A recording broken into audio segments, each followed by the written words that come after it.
Tila dumalo ng gala night ang mahigit 300 miyembro ng LGBTQIA+ community sa isinagawang graduation rites sa Quezon City. Inulunsad po ito ng lokal na pamahalaan para bigyang pansin ang kanilang mga karapatan at pagkakataon para malaya nilang ihayag ang kanilang mga sarili. Dito nila loud and proud na inirampa ang kahit anong gusto nilang kasuotan. May mga nakagown, may mga nakatuga syempre, pero may suot na rainbow sablay at toga caps. At nariyan din ang mga uniform personnel ng PNP. At kay Mayor Joy Belmonte, hindi na ito basta selebrasyon, kundi isang paninindigan at panawagan sa pagtanggap sa buong pagkatao ng mga estudyante.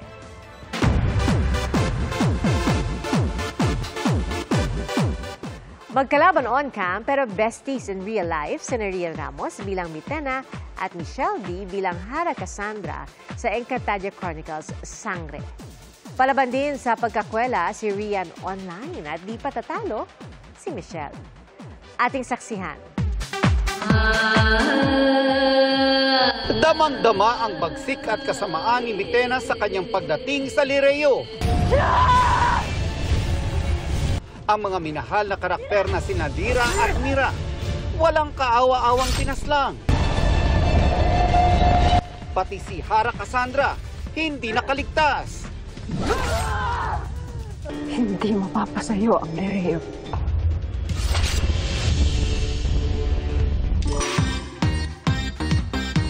Ang mga eksenang yan, hindi raw naging madali para sa mag-besties na sina Michelle D at Rian Ramos.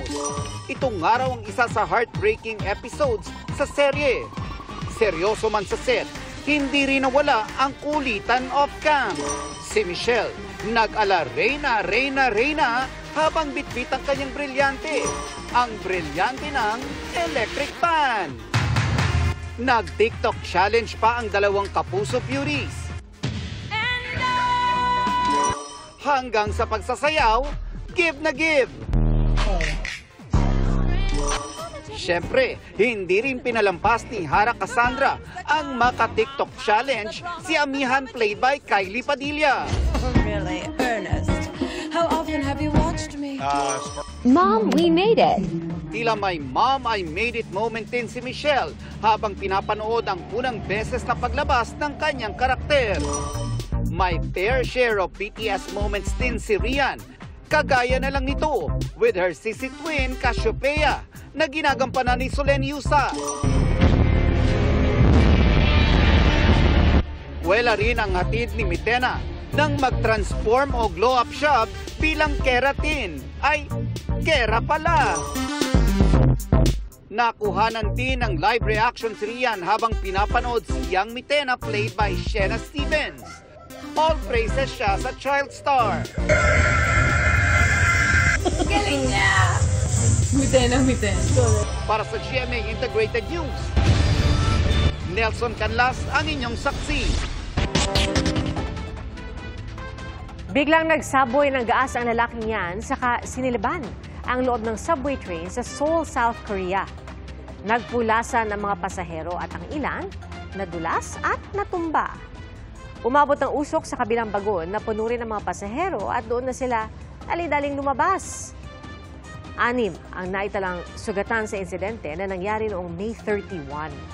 Ayon sa mga investigador, problema bunsod ng divorce ruling ang nakikita nilang dahilan kung bakit ito nagawa ng 67 anyos na suspect. Kinasuhan na siya ng attempted murder at arson.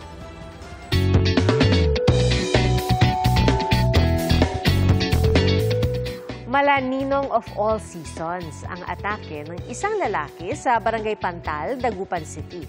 Ang kanya kasing inaanak, hindi lang isa, hindi lang dalawa, kundi 238 na. Ang kwento ng ninong ng bayan na si Jam Javier, 16 anyos lang siya nung unang kunin bilang ninong. Hindi raw kasi siya tumatanggi, kaya bakas din sa loob ng bahay ni Jam ang mga nakuhang souvenir. Sabi ni Ninong Jam, lagi lang daw siya nandyan para sumuporta sa kanyang mga inaanak. Nag-aayos ng traffic light ang isang electrical worker nang biglang masalpok ng 18-wheeler sa bahaging yan ng Louisiana sa Amerika. Lumambitin patiwarik mula sa boom truck ang trabahador at ayon sa ulat ng mga local media, ligtas at hindi siya nasugatan dahil sa suot niyang safety harness. Rumisponde rin ang kanyang mga kasamahan para maibaba siya. Mapa telebisyon o online, talaga namang walang patid ang pagtutok sa Kapuso flagship newscast na 24 oras. Wala pang isang linggo mula na ilunsad ang 24 oras podcast, nanguna agad ito sa Apple Podcast sa bansa. Nanguna ito sa news category at pumangalawa naman sa overall across all categories. Malaki ang pasasalamat ni Senior Vice President and Head of GMA Integrated News, Regional TV and Synergy, Oliver Victor B. Amoroso, sa mainit na pagtanggap ng mga Pilipino sa 24 Oras Podcast. Pagpapakita ito na nananatiling mahalagang bahagi ng kanilang daily news routine ang 24 oras sa anumang platform. At mga kapuso, salamat sa inyong pagsaksi. Ako po si PR Kanghel para sa mas malaking misyon at sa mas malawak na paglilingkod sa bayan. Mula sa GMA Integrated News, ang News Authority ng Filipino. Hanggang sa Lunes, sama-sama po tayong magiging saksi! Mga kapuso, maging una sa saksi. Mag-subscribe sa GMA Integrated News sa YouTube para sa iba't ibang balita.